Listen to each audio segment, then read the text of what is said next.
Welcome in, everyone, ready for another deep dive. Today, we're going deep into Genesis chapter 15. Oh, this is a good one. A really important chapter. Yeah, it really is. We're talking about the bedrock of God's covenant with Abram. Yeah, a covenant that, still impacts us today. Big time. Huge, right?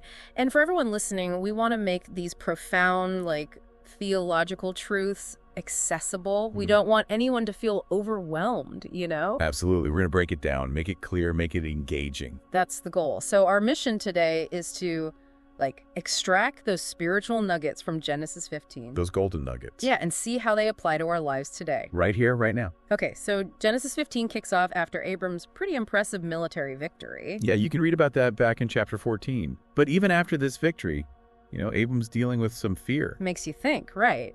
Even after a win like that. Exactly. But God steps in. Yeah. And he says, "Fear not, Abram. I am thy shield and thy exceeding great reward." Powerful word. So powerful. And what's fascinating here is there's this two-sided reassurance. Oh, yeah. Break that down. Okay, so first, there's protection. God saying, "I'm your shield," directly addressing any anxiety Abram might be feeling after that whole conflict. Right. But then he goes even deeper. He says, "I am your exceeding great reward." Whoa. So the takeaway here is Our deepest desires, our longings, they're not meant to be fulfilled by stuff from God, right. but by God himself. He is the ultimate reward. It really shifts your perspective when you think about it that way. It's huge. We can get so caught up in chasing, security, possessions, whatever. all that temporary stuff. Exactly. But God's saying, hey, I am what will truly satisfy you. I am the source. It really makes you examine where your heart's truly set. Where are you looking for that fulfillment? Now, even with this amazing promise, Abram responds with, surprising honesty in verses 2 and 3. Yeah, he basically says, "Lord, what's the point of all these blessings if I don't have any kids?" He's being so real with God. Laying it all out, Nah. this deep disappointment, his personal struggle.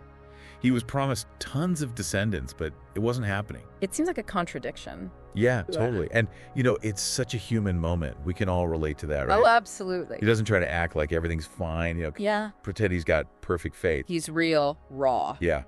He brings his pain, his doubts straight to God. And, he even suggests Eliezer, his servant, as his heir. Wow. Which shows us how important having children was back then. But also, it's Abram trying to figure out how God's promise is going to work. He's trying to come up with the plan. Right. And that brings up a really important point for us, for our own faith. How often do we try to, manage God? Control how he's going to do things. Exactly. Abram reminds us it's okay to have questions. Doubts too, right? Absolutely. Faith isn't about having all the answers perfectly figured out. It's about trusting God in the midst of the unknown. When things don't make sense. Exactly. And what's amazing is God's response. It's so gentle. So much grace. He doesn't get mad at Abram for questioning. He reaffirms the promise. He says, "This man will not be your heir, but one who comes from your own body." And then he takes Abram outside. And tells him, "Look up at the heavens and count the stars, if indeed you can count them. So shall your offspring be."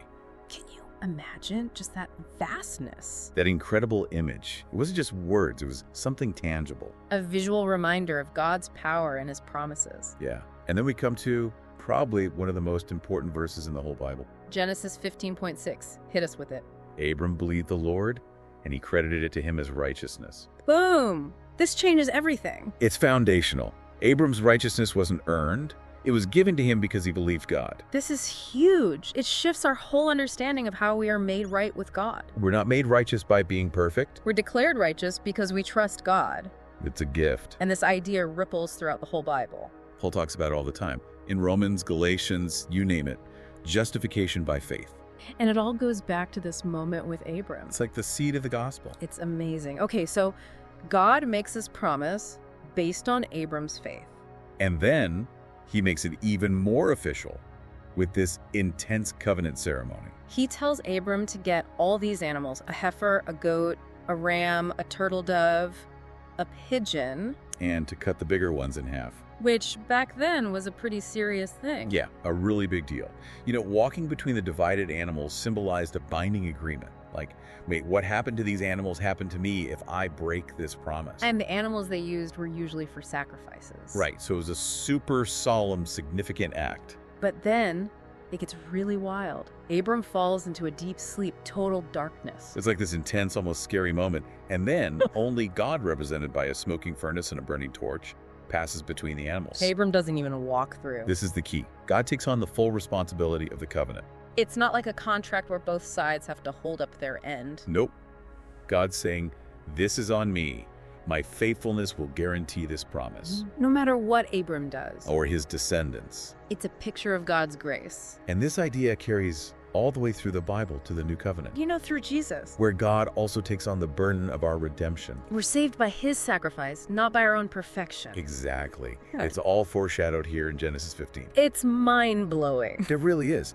Okay, so after this covenant ceremony, God gives Abram a glimpse into the future. He tells him, your descendants will be strangers in a foreign land, enslaved for 400 years. 400 years, that's a long time. But then they'll be freed with great wealth. It's the story of the Exodus. God's laying out his plan centuries in advance. And he assures Abram that he himself will die peacefully.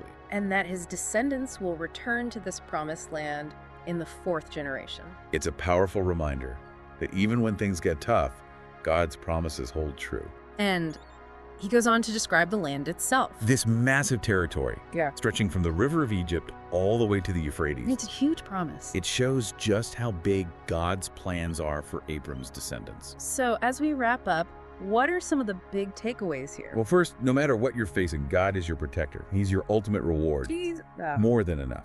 And second, it's okay to be honest with God. Bring him your doubts, your questions, everything. He can handle it.